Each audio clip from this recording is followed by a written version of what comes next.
Hello everyone, I'm Dr. Malik, this is Dr. Greenhouse.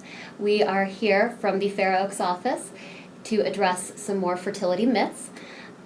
So to start off, one of the myths that I get from patients pretty frequently, and I'm sure you do as well, is men will ask, is it better to wear boxers or briefs? Does this affect fertility? Right, so I think that's definitely a question we get asked all the time, and I think that the concern comes about is that with sperm, that if the temperature is too high within the testicles, it can affect sperm production as well as it can affect the sperm motility. And so a lot of people are concerned that if they wear briefs versus boxers, that may increase the temperatures and decrease sperm motility or sperm production. And really that's a wives' tale. Really it has not been shown that boxers versus briefs makes any particular difference. The same thing goes with the seat warmers that are in cars and things like that. People are concerned with that. Again, that's not an issue. It's not causing enough increase in temperature. I mean, I think there are certainly some practical things that one can do. You know, a lot of people use laptops. They put the laptop on their lap. Maybe they want to put like a book or a pillow between that.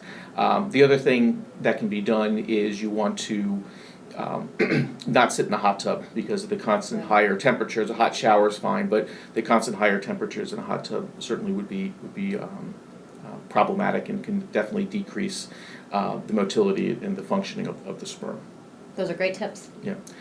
So another thing I get question asked a lot from patients is how often should they be having intercourse? You know, this is obviously they're trying to get pregnant and they get a whole range of different recommendations.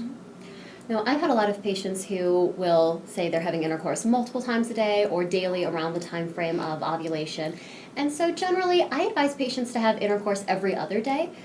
Studies show that intercourse daily versus every other day, there's really no difference in pregnancy rates. Sometimes having intercourse every day can actually make the process more stressful. And if you have intercourse too frequently, that can sometimes deplete sperm counts and actually decrease the chance of success. So generally every other day ends up being one of the best recommendations, so that way it's not stressful, it doesn't feel like a job. Right.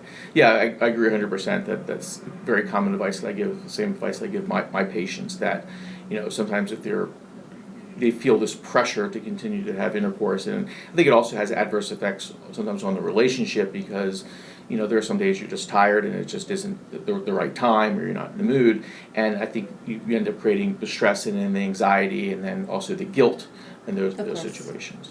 Yeah, I get that a lot too in terms of stress. Does stress really play a role? And while there's no definitive evidence to suggest that, maintaining stress, this is a difficult time for everyone, of course.